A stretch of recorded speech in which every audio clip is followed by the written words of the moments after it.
Here's my story. And if you don't know who I am, my name is John Hooten. And what I'm about to say may piss some people off, but I really don't give a fuck. So, I am one of four children. I have two older siblings and one younger sibling, who I love all of them individually. I am a product of a pedophile. And you can let that sink in for a little bit if you want. Yeah, my father was my mother's bus driver in high school, to be exact. He was 28 years old when he met my mother, who was only 16. I don't agree with stuff like that. Maybe back in the day it might have been acceptable, but in today's day and age, it is not okay. Yeah. So my mom was 16 years old, met this guy who was her bus driver. Long story short, they got together. They had four of us. So growing up, what I thought was normal, as any other kid would. And if you think about it, you only know what you know as a kid. So even if it's wrong, to you, it's normal. Growing up, I do remember some, early childhood memories, very, very small. But one thing that sticks out where it's sort of like where the timeline started, unfortunately, but it was a big impact on my life, and that's when my parents split in 93. My younger brother was only 2, and I don't know the exact ages of my older brother. I think he was 13, and my sister might have been about 10. So these are all impressionable ages, and I was about 7 years old. So, at 7 years old, I remember my parents, in the living room fighting over us, basically making us choose right then and there who we wanted to stay with, which sort of fucked up, at that age. But that's where my timeline sort of starts because that was a very, you know, clear memory. Um, so yeah, so I my parents split up, and I wound up staying with my mom, along with my older sister and my younger brother. My older brother stayed back with my father and our great grandmother who lived with us. Um, and he was very close to our great grandmother. And my dad, he had his own way of showing his love. He was a very selfish person. He constantly needed things or thought he needed things from other people, and in a way that sort of strived me to be completely opposite. To see that as a kid, and then growing up, I didn't like that. Excuse me. But yeah. So I noticed that when I was younger, you know, when my mom was a single mom, she was working a bunch of jobs, 2, 3 jobs at a time. Sometimes no one to watch us. I remember sitting there at Denny's, in the smoking section, coloring for hours, while she was waiting on tables, until someone came into our lives who we called Uncle Steve. Now, some of you may know who Uncle Steve is, others may not. Uncle Steve was my father's best friend for a very long time, to the point where he was actually my father's best man at my parents' wedding, which is sort of a loop, And so this Uncle Steve came back into our lives just to check on us. That's the way it was presented to us, to make sure we were doing good. This is about 2 years after my parents split. I vaguely remember him visiting every now and then in the between. But as a kid, you don't realize really what's going on. As an adult now, if you're listening to me, you know what was going on. So, with that being said, we thought it was cool. Uncle Steve came back into our lives. He was a very cool dude, rough around the edges, a big biker dude, very, loud personality, very loud in general. And this guy eventually became our stepfather. So, as weird as that sounds as kids, we were excited because we always thought this guy was cool, and our normal wasn't normal. So, we didn't put 2 and 2 together as kids. There might have been some resentment from my older brother, because he was 13 at the time, so he could sort of put things together. My sister, maybe a little bit, being 10 years old. Me being 7, it was sort of, wishy-washy. I didn't really know what to think, but I just thought it was cool. And my younger brother, he was too young to even remember. So as time went on, we would get visits from Uncle Steve, and we still could call him Uncle Steve, but he wound up dating my mom, and they were dating on and off. He would come up and visit. He would watch us sometimes when my mom had to work. Some of those memories were fun. Some of those memories were not fun. There was points in my life where I was like, man, this guy is, an asshole. But the better judgment when I was growing up was like maybe he did what he had to do as, a father figure.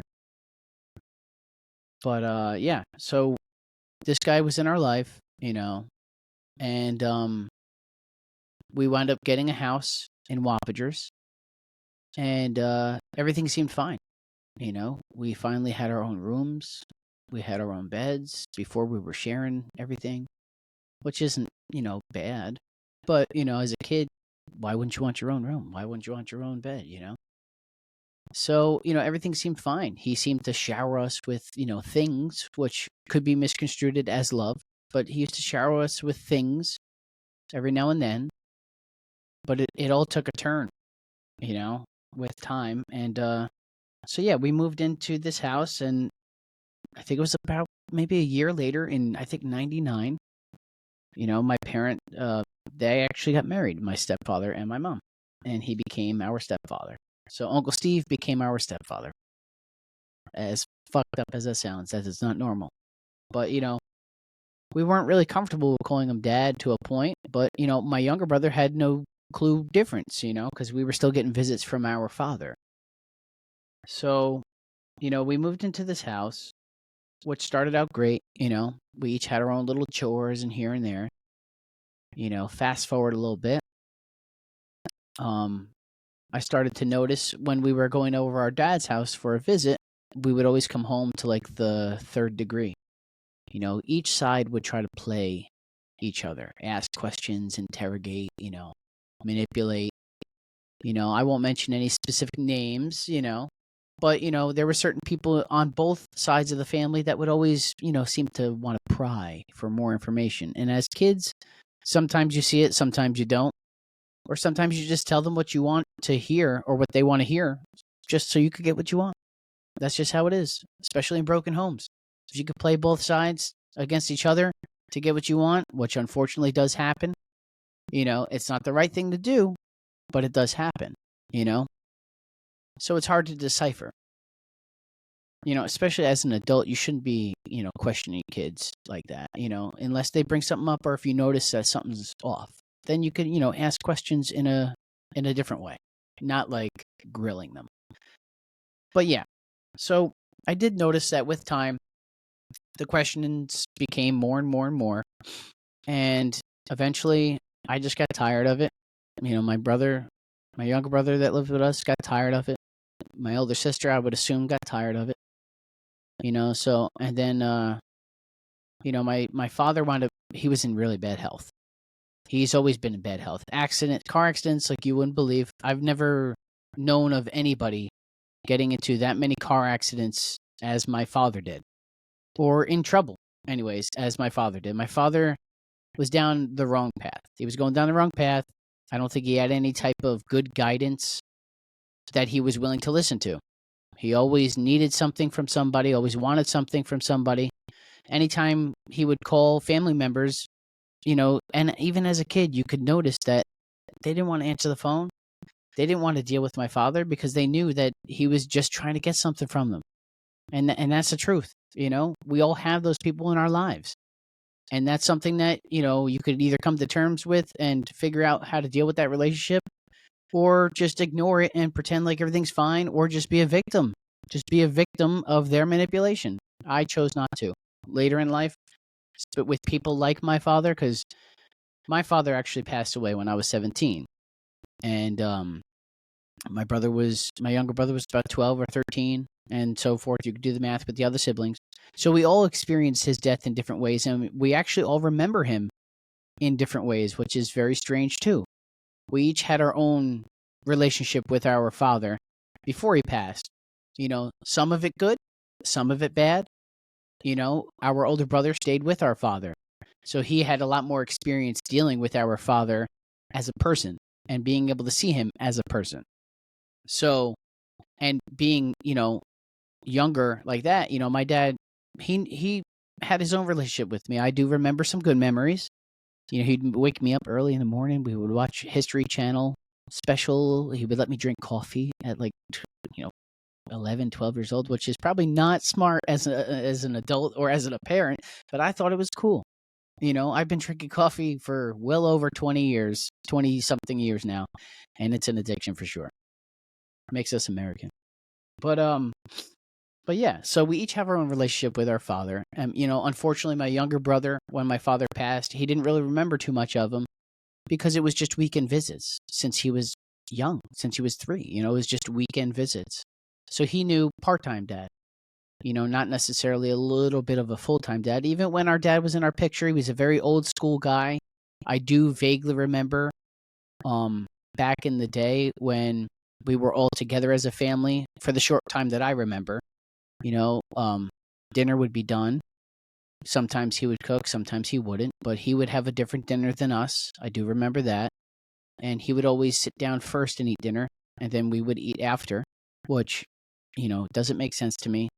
Especially as a father, I like to make sure that my whole family is fed, and then I'll sit down to eat, or I'll sit down to eat with them, but I'm usually the last one sitting. And to me, that means something, to provide and to take care of your family, and to do it in a way where, you're doing it respectfully and as a gentleman. And that's the way we have to do, as fathers. We have to set that example. What's right is what's right, and what's wrong is what's wrong. So, fast forward, like I said, just a disclaimer, I'm going to be all over the place timeline-wise because it's hard for me to put everything down. I did write it here on a piece of paper, or in my notebook, but it's hard to follow because there's just so much to remember. I think we all could relate to that. So, yeah. So, growing up, we had different relationships with our father. But every time that we would come back from one of these visitations, we would get berated, questioned. And the way our stepfather would talk, about family members that we cared about, it was, very vulgar. As a kid, you shouldn't be exposed to that language. You shouldn't be exposed to the mannerisms or just the overall aura or attitude of how he was speaking to us. But we were able to sort of become desensitized to that because we just chalked it up to that's just Uncle Steve being Uncle Steve. He was always trying to be, real or blunt and honest. And honestly, I feel like he was doing it on time, sometimes, on purpose to hurt people, it didn't have good intentions. Very, very, very bitter person. But, maybe one day he'll wake up. I don't know. You can only pray at this point. But, so, I did notice when we were younger that visitation started to slow down here and there with my dad's health and whatnot. So, when he wound up getting into a car accident, he wound up becoming, I guess you could say, somewhat of a vegetable. I mean, I don't know if that's politically correct, but I don't really care. But he was a shell of the person that he used to be. Some people see that as karma. Some people see that as, just bad life choices. But honestly, who knows? There's a reason for everything, and only God will know that. But he was put into a nursing home. He didn't really remember who he was or who any of us were, which in a way sort of made it, I guess, easier, but also harder at the same time to deal with, his eventual, death and trying to figure out, what do I do? Like, my father just passed away, but was he really there as a father? I was stuck with this, this man as a stepfather on the other end, who wasn't really a desirable person to be around at all, for me or for my siblings, and we've been vocal about that, with our mother in the past and whatnot, but it wasn't fun. So I saw it as, yeah, sure, this guy that everybody talks shit about, this selfish person, this, looking back as an adult, this, pedophile, because he did like younger women, and my mom was his second wife. I don't really know anything about that first marriage, nor do I give a shit. But, looking back on it now as an adult, it wasn't right. But I didn't know that side of him as a kid. What I remember as a kid is just my dad being a part-time dad, being there sometimes being okay, sometimes not being okay. But I still had some good memories I was trying to hold on to. So when he passed away, he didn't really remember anybody in his life. He would get people confused. He had Alzheimer's and dementia, and he died at 54 years old, which is very, very young. But, when that was a pivotal point, so the visitations never really stopped, because where we would usually go to our fathers, we would actually spend some time with our older brother at that point, who was, in a different part of his life, getting his life together. And it was fun. It was good times. Older brother, always looked up to him, even though he wasn't in our lives consistently after the split. That's your older brother. You still look up to him, So there was a couple cool things, a lot of good memories, a lot of, life lessons, bad examples of what not to do, good examples of what to do. There's a whole melting pot full of examples and things that I have learned from everything in my life that I try to apply today. But I do remember a certain point when my dad was still around. My sister sort of became withdrawn, and she wound up stopping the visits with my father, and you could notice that she just didn't want to be around home. And growing up, I sort of understood, because we were going through the same abuse, same verbal abuse, a little bit of physical abuse, but mainly verbal abuse, a lot of manipulation, a lot of fucked up shit, So couldn't blame her, And we were thick as thieves. Us three that stayed with our mom, we were thick as thieves, because we were all going through the same same abuse, And, we all dealt with it in our own ways, but we always made sure while we were living together that we were all good. You know what I'm saying? We would always check in on each other here and there. Like I said, thick as thieves. So once my sister had enough, she finally moved out, and good for her. I didn't understand why at that age, but now I completely 100% understand, But there was times where we were growing up where it was just me and my brother now, me and my younger brother left in this house. And, around 9th grade I was in, my stepfather wound up losing his job. So he was home 24/7. And to deal with somebody like that, every time that you go home, which is really your only safe place or sanctuary, you sort of just want to go home and just decompress from high school life, the stresses of being a teenager, which we all know are not like, it's legitimate stress, but it's nowhere near adult stress. Sorry to lay the wisdom down, but hindsight's 20/20. So I would go home and hear nothing but, how horrible, life is, and how shitty people are. And mind you, he's talking about people that, I love, people in my life that I thought were good people. He's changing right in front of my eyes, went from a cool sort of stepdad to a straight piece of shit, to be completely honest, and just to hear him talk like that about certain people, it sort of created this anger in me. And then I started always having to talk back, almost defending people that I loved and that I got along with and that I liked, even when they weren't there. So that became my job, was to just defend people. And even my younger brother, when he would, our stepfather would get on us and talk to my younger brother as if he was retarded or slow right in front of him. Like, it was horrible, horrible verbal abuse, and some people say, well, fuck that. They're only words. Fuck that guy, fuck your feelings, you know what I'm saying? And yes, I mean, in a normal adult life, yes, absolutely. Fuck what anybody has to say about you. You know what I'm saying? But as a kid, it means a lot more. And it can fuck you up a little bit if you let it in the future as an adult. Some people don't know how to let go of that shit. Thankfully, I've learned to use it. But it was a lot of abuse, a couple of smacks in the back of the head, a couple of smacks with a wooden spoon here and there. Very, very rare. But it was all words. And it just goes to show you how much manipulating kids and really grooming them to believe what is normal, you know what I'm saying, or what's not normal is normal. And that's where it took a turn, He became this very bitter, damaged guy. And he had no one else to take it out on besides us. And I really truly feel that it had a lot to do, obviously, with losing his job, But I think it had a lot to do with guilt in his life about things that he's done. I mean, I can't really speak on too much of his past because as a kid, I wasn't there for it. But I will say I've heard from a decent amount of people in his life that have been there for the majority of his life.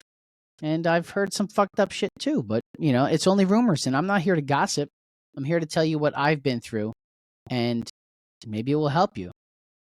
But like I said, I'm going to be all over the place, so we'll see where this takes us.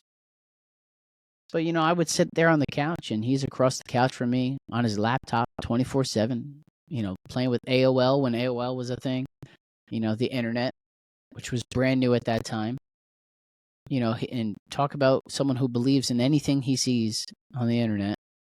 But, yeah, he would say some fucked up shit, but before our sister moved out, when he lost his job and whatnot, he would treat her differently than the rest of us. And I did notice, a couple of things that were inappropriate at that time. And as an adult, I can very clearly remember it. But this guy wasn't good, And I remember certain points where, it was almost like my sister would jump in front of me and my younger brother, to get attention. But what I didn't realize at that time, as I do as an adult, that was really just to protect us. That was to protect us from the monster he was and that he was hiding. Because, remember how I said my father was a pedophile for preying on my mom, who was 16, and he was her bus driver? Well, those people like to keep the same company. And those people like to hang out, and they feel protected when they hang out in groups. And now I'm calling them out. I'm throwing this out there. And I honestly don't care anymore. Because what's right is right. And what's wrong is wrong. And that was wrong. And there's a lot more to this. So much more to this. But this is only the beginning, so I'm sort of like trying to figure out where I should go from here, but I think I'll make you wait for the next one. So I will say bye for now, or see you later until the next 20-minute or 30-minute clip, and then I'll figure out where to go from there. Bye.